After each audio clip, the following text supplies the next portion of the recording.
Hello everyone, welcome to day number 59 of your daily Chofetz Chaim. Today we continue with the 7th chapter of the laws of Lashon Hara. And the Chofetz Chaim writes in halacha number 3, the same way it is forbidden to accept Lashon Hara that you heard from one person, so too it is forbidden to accept Lashon Hara that you heard from two or more people. And we don't even have to say that this is true.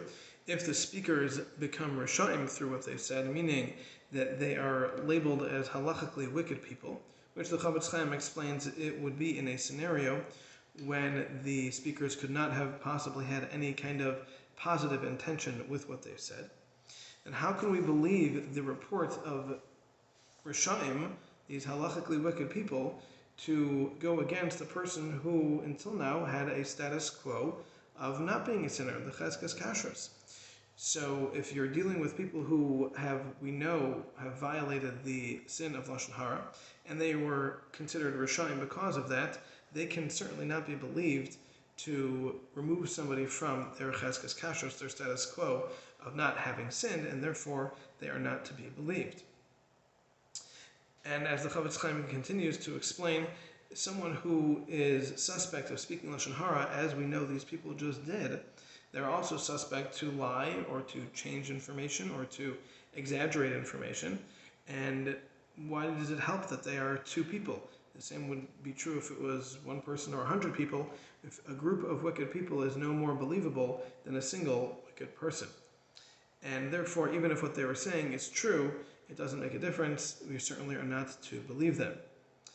But the Chofetz Chaim says, even if this is not the case, and even if we're dealing with a scenario in which the speakers would not be labeled as Rishaim because of what they said, meaning that they perhaps might have had a positive outcome intended with the information that they were trying to spread if it was true.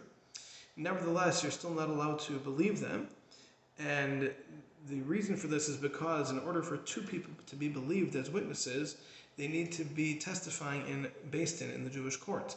If they are not doing it in Beis Din, then they are not considered to be false witnesses because of what they've said. They are simply considered to be Motzi Shemer, that they are spreading false information about someone else, and therefore they do not have a status of being witnesses which are to be believed, and therefore we are not allowed to believe them just because they are two people, no more than we would be able to if it was just one person. And the Chofetz Chaim continues in halacha number 4. The same is true if a rumor has gone out about an individual that he said or did something which the Torah does not approve of.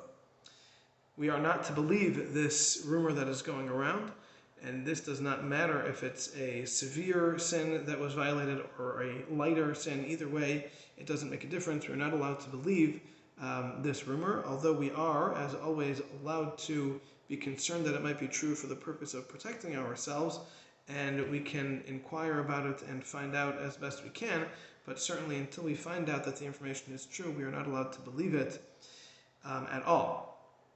And the Chofetz Chaim ends by saying that even if you're going to be asking around about it, and thereby you might be spreading this information, you should certainly do your best to not be intending to spread the information, but just be intending to gather whatever information you can in order to verify if this report, or I should say a rumor, is true or